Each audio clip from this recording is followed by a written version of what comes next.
Paul Newman once revealed the 8 beautiful women of all time. Those blue eyes saw everything. For decades, Paul Newman stood as Hollywood's gold standard of masculine beauty. But it was his assessment of beauty and others that revealed the depth behind those legendary eyes. Newman understood women in a way most men simply don't, revealing a longtime friend who knew him for over 40 years. He didn't just see surface beauty. He saw character, intelligence, the unique qualities that made certain women truly unforgettable.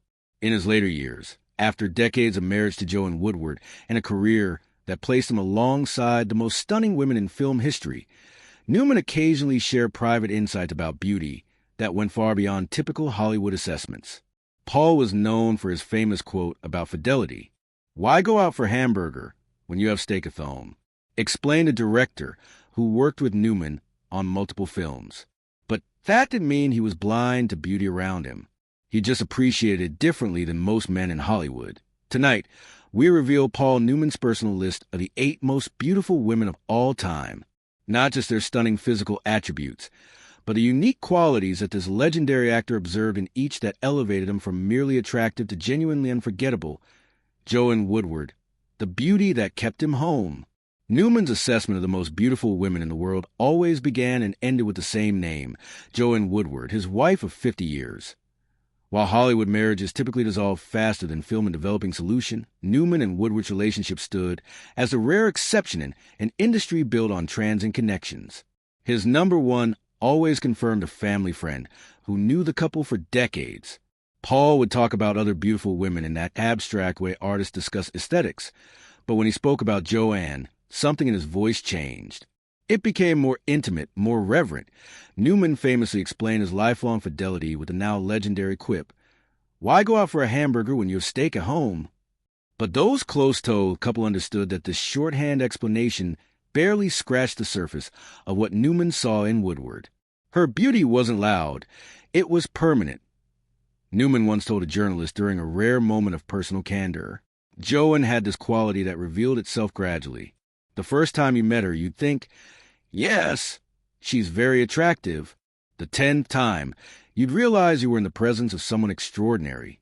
Unlike the more obvious bombshell beauty of some of his co-stars, Woodward possessed what Newman described as intelligent beauty, a combination of physical attractiveness, sharp wit, and artistic integrity that created something far more compelling than mere prettiness. Paul appreciated that Joanne was beautiful without being defined by her beauty, explained a director who worked with both actors. She was an Oscar winner before he was, a serious actress who approached her craft with extraordinary intelligence. That combination of talent and beauty created something that Paul found endlessly fascinating. Their marriage was without challenges. Newman's drinking created tensions at certain periods, and the death of their son Scott from drug overdose in 1978 tested the relationship in ways nothing else could. But through it all, Newman's appreciation for his wife's beauty, both physical and spiritual, never diminished. Even in their 70s, you catch Paul looking at Joanne across a room with this expression of absolute wonder. Remember a friend who knew them in their later years. It wasn't nostalgia for how she looked when they were young. It was appreciation for who she was at very age. That's remarkably rare, especially in Hollywood. For Newman, Woodward represented beauty that evolved rather than faded, a partner whose attractiveness deepened with shared experience, intellectual growth, and inevitable marks of time. In an industry obsessed with youth and preservation, Newman's enduring appreciation for his wife offered a different understanding of what makes a woman truly beautiful. As we leave behind the personal connection that defined Newman's life, we turn to a very different kind of beauty, one that embodied a nearly untouchable elegance that eventually ascended to actual royalty. But of course, once my children were born here, I began to feel at home. And this is where my Grace Kelly, Silence in a Loud Room. When Paul Newman worked with Grace Kelly in 1958 on A Left-Handed Gun, he encountered a woman on the verge of a transformation that would remove her from Hollywood forever. Having recently married Prince Rainier III of Monaco, Kelly was completing her final film obligations before retiring from acting to assume her duties as Princess of Monaco. He called her the kind of woman you can't forget 5 minutes after meeting, recalled a crew member who worked on that production. There was something about Grace that seemed to exist in a different register than everyone else on set. While film is typically chaotic, loud, and frantic, she moved through it all with this remarkable composure that made everyone else seem slightly out of control by comparison. Newman's appreciation forkily went beyond her obvious physical beauty to focus on the extraordinary self-possession that set her apart from other actresses of the era. While many beautiful women in Hollywood worked to command attention, Kelly exuded a quiet confidence that drew focus without apparent effort. She looked like silence in a loud room, Newman reportedly observed to a friend after working with her. Grace didn't need to raise her voice or make dramatic entrances. She simply existed with such perfect clarity that everything around her seemed slightly disordered by comparison. This quality of composed elegance wasn't a knack for Kelly, but a genuine expression of her character. Raised in a wealthy Philadelphia family with strong values around propriety and social conduct, she brought to Hollywood refinement that seemed almost from another era and ultimately led her to a life that suited those qualities perfectly. Newman once said that Grace Kelly was the only actress he knew who seemed more natural as a princess than as a movie star, shared a film historian. He meant it a shy praise that her inherent dignity and elegance were so genuine that assuming royal duties seemed like a natural evolution rather than an imposed role. What particularly impressed Newman about Kelly was how her beauty operated independently of her surroundings. While many actresses were greatly enhanced by Hollywood lighting, makeup, and cinematography, Kelly's appearance remained remarkably consistent regardless of context. Elegant, cool, regal, even before she became a princess, noted someone who worked with her during her Hollywood years. Most beautiful women are at their best in controlled environments with perfect lighting. Grace looked exactly the same walking through the commissary at lunchtime as she did on camera. That kind of beauty that doesn't require context or enhancement is extraordinarily rare. For Newman, Kelly represented a particular kind of American paradox. A woman who embodied democratic values while possessing an inherent nobility that made her transition to European royalty seem almost inevitable. Her beauty wasn't just in her features, but in the remarkable consistency between her outer appearance and inner character. While Kelly embodied cool elegance, our next subject represented something entirely different, a passionate intensity that Newman found equally compelling, but for every different reasons. Marital togetherness, I think, especially if you have Norm. Elizabeth Taylor, the woman who detonated rooms. If Grace Kelly represented composed elegance, Elizabeth Taylor embodied passionate intensity. Newman encountered Taylor multiple times throughout their careers, though they never co-starred in a film together. What struck him about her wasn't just her legendary beauty, but a volcanic energy that seemed to radiate from her. Newman admired her intensity and her violet eyes, recalled a producer who worked with both stars during the 1960s. While many beautiful women in Hollywood seemed to cultivate an air of untouchable perfection, Elizabeth was all passion and presence. She owned her beauty in a way that was almost challenging, daring you to look away when you knew you couldn't. Taylor's beauty was famously enhanced by her unique violet eyes, a genetic rarity that gave her gaze a hypnotic quality unlike any other actress of her generation.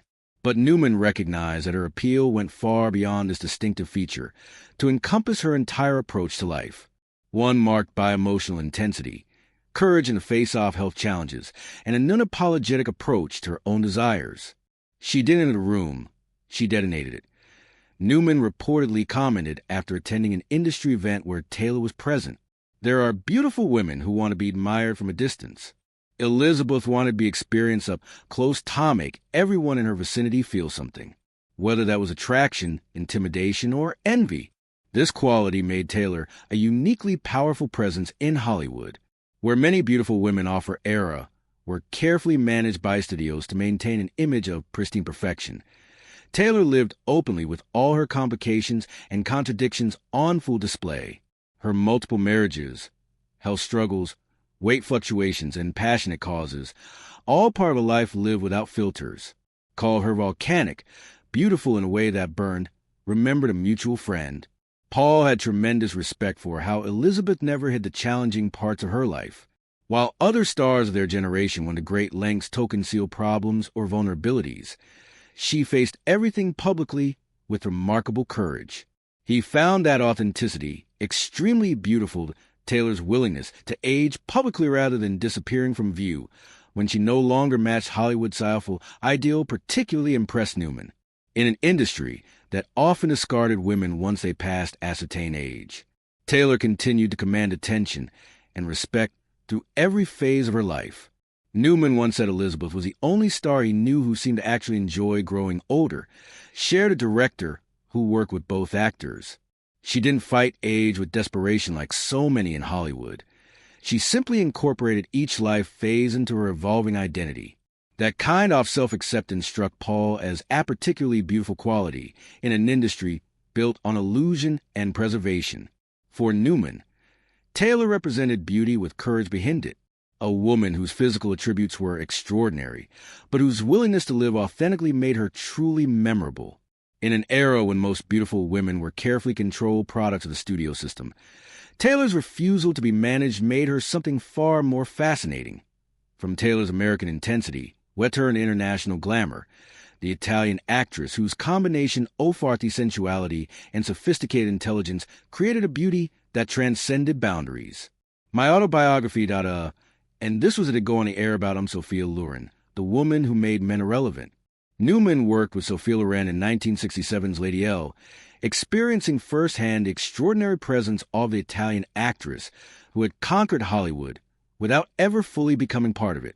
What struck him about Loren wasn't just her obvious physical beauty, but the remarkable self-possession she brought with her. He once said she had the kind of face that makes you forget your name, recalled a crew member who worked on the production. Sophia wasn't just physically beautiful, though she certainly was that. She had this extraordinary confidence, this absolute comfort in her own skin that made her beauty seem like simply one aspect of a completely integrated person, rather than her defining quality. Unlike many international actresses who attempted to downplay their origins to better fit into American film, Loren proudly maintained her Italian identity. Her accent, her curvaceous figure that defied Hollywood's typically thin ideal, and her passionate approach to both work and life all proudly on display. Her mix-off strength and sensuality made a lasting impression, noted a director who worked with both stars. Sophia presented a different ideal than the typical American beauty of that era. She was unapologetically womanly, intellectually sharp, and completely uninterested in making herself smaller or less noticeable to accommodate Newman's discomfort with her power. This refusal to diminish herself particularly impressed Newman, who observed how Loren moved through Hollywood with a confidence that many American actresses struggled to maintain in an industry that constantly evaluated and criticized women's appearances. Every man in the room was irrelevant when she walked in. Newman reportedly commented after attending a premiere where Loren was present, what made Sophia extraordinary wasn't just how she looked. It was that she never seemed to need anyone's approval for how she looked. She carried herself with this absolute certainty that she was enough exactly as she was, that Loren's beauty was enhanced by her willingness to use her face expressively in performances. Unlike many beautiful actresses who carefully maintain composed expressions to protect their image, she laughed broadly, cried convincingly, and created characters with emotional depth rather than simply presenting a perfect facade. Newman admired that she was an actress first and a beauty second, explained someone familiar with both of their careers. While many gorgeous women in film seemed afraid to appear less than perfect on-screen, Sophia would take roles that required her to look disheveled, aged, or distraught if the character demanded it. That artistic integrity made her beauty more authentic, because it was something she felt she needed to protect at all costs. For Newman, Loren embodied a particularly European understanding of feminine beauty, one that embraced maturity, intellectual depth, and natural physical attributes rather than pursuing the youthful, often surgically enhanced ideal that would later come to dominate Hollywood. Her comfort with herself created a beauty that seemed to grow rather than diminish with time. From Loren's sophisticated sensuality, we turn to a very different type of beauty. The French actress who brought a revolutionary natural quality screen beauty that changed cinema forever. How do you pronounce your name? Rip Bardot. Bridget Bardot. And when were you born? 28th of September. Jeet Bardot, the hypnotic rule breaker. Though Newman never worked directly with Bridget Bardot like most of the world, he was struck by the French actress' singular impact on definitions of beauty in the late 1950s and early 1960s. Bardot represented something entirely new, a natural, seemingly untamed beauty that broke dramatically from the carefully constructed glamour that had dominated cinema. Newman said Bardaux had that raw, undone look, like the rules didn't apply to her, recalled Afrian, who discussed cinema with Newman frequently. What made her so revolutionary wasn't just her obvious physical attributes, but how she presented them with this casual disregard for the careful poise and perfect styling that had defined female stars before her. Where previous screen beauties were products of meticulous studio management, every hair in place, makeup precisely applied, movements carefully choreographed, Bardaux introduced a tousled, spontaneous quality that suggested a woman living for her own pleasure rather than for audience approval. She wasn't polished. She was hypnotic. Newman reportedly observed after watching In God Created Woman, the film that made Bardot an international sensation. Most beautiful women in films seemed to be asking for the audience admiration. Bardot seemed completely uninterested in approval. She moved like someone who was entirely inside her own experience rather than performing for others. This quality made Bardot extraordinarily modern, a harbinger of the 1960s sexual revolution and changing attitudes about women's autonomy. Her beauty wasn't just in her features, but in the freedom she embodied, presenting female sexuality as natural and self-directed, rather than carefully packaged for male approval. Admired how natural and unfiltered her beauty was, explained a film historian who discussed Bardot's impact with Newman. Before Bardot, even the most beautiful actresses projected a certain careful restraint, a sense that they were always aware of being watched. Brigitte moved like someone who had forgotten the camera was there. The tunnel of consciousness created a completely different kind of appeal. Bardot's impact extended far beyond her films to influence fashion, hairstyles, and makeup throughout the 1960s. The Bardot look, tousled hair, minimal makeup with emphasized eyes, and a carefree sensuality represented a dramatic break from the structured formal beauty standards that had dominated the post-war period. For Newman, Bardot represented beauty as revolution, a woman who changed cultural standards not through careful calculation, but through the sheer force of her natural presence. In an industry built on artifice, her seemingly effortless appeal suggested new possibilities for how women could present themselves both on screen and in life. From Bardot's natural sensuality, we turn to a very different kind of beauty, one built on grace, elegance, and a unique kind of luminous presence that seemed to come from another world entirely. You don't give me everything I want. You give me everything you want to give me. Audrey Hepburn, the woman who floated of all the women on Newman's list, Audrey Hepburn perhaps represented the greatest departure from conventional Hollywood beauty standard of her era in a time dominated by voluptuous figures and obvious sensuality. Hepburn's slender frame, delicate features, and ballerina-like grace created a completely different kind of appeal, one that Newman found particularly fascinating. Graceful, kind, and striking in her own quiet way, noted someone who worked with both actors. While most Hollywood beauty demanded attention, Audrey's had this remarkable quality of drawing you in, making you lean forward rather than sit back. Paul was particularly struck by that difference, how her presence operated as an invitation rather than a declaration. His unconventional beauty was initially considered a liability in Hollywood. Studio executives famously worried that her slim build and distinctive features were too far from a Marilyn Monroe ideal that dominated the 1950s. Yet, her unique appearance ultimately created something more enduring than conventional prettiness would have achieved. He praised her eyes that looked like they'd seen another world, recalled a director who discussed Hepburn with Newman. There was something in her gaze that suggested depths of experience beyond her years, a quality that came partly from her difficult childhood during the war in Europe, but also seemed innately part of who she was. Paul found that combination of vulnerability and wisdom extraordinarily compelling. Unlike many beautiful women who use their appearance as a form of power, Hepburn's approach to her beauty was characterized by a remarkable humility. She consistently downplayed her looks in interviews, focused attention on her work with humanitarian causes, and seemed genuinely uninterested in the sex symbol status that many actresses actively cultivated. She didn't flirt, she floated. Newman reportedly commented after attending an event where Hepburn was present, "Most beautiful women in Hollywood move through space as if aware of the effect they created. Audrey moved with this remarkable lightness, like someone dancing through life rather than deliberately creating an impression. It was mesmerizing precisely because it seemed so uncontrived. This natural grace extended to how Hepburn aged. While many stars of her era either attempted to preserve their youthful appearance through increasingly desperate measures or disappeared from public view entirely, Hepburn transitioned gracefully into her later years, focusing on her humanitarian work with UNICEF and allowing herself to age naturally. Newman once said that Audrey was the only beautiful woman he knew who became more rather than less herself with age, shared a mutual friend. While so many stars seemed diminished when her youthful beauty faded, Audrey seemed to grow into the person she was always meant to be. Her work with children, her quiet dignity, her grace in facing her own mortality, all of it reflected a beauty that transcended the physical.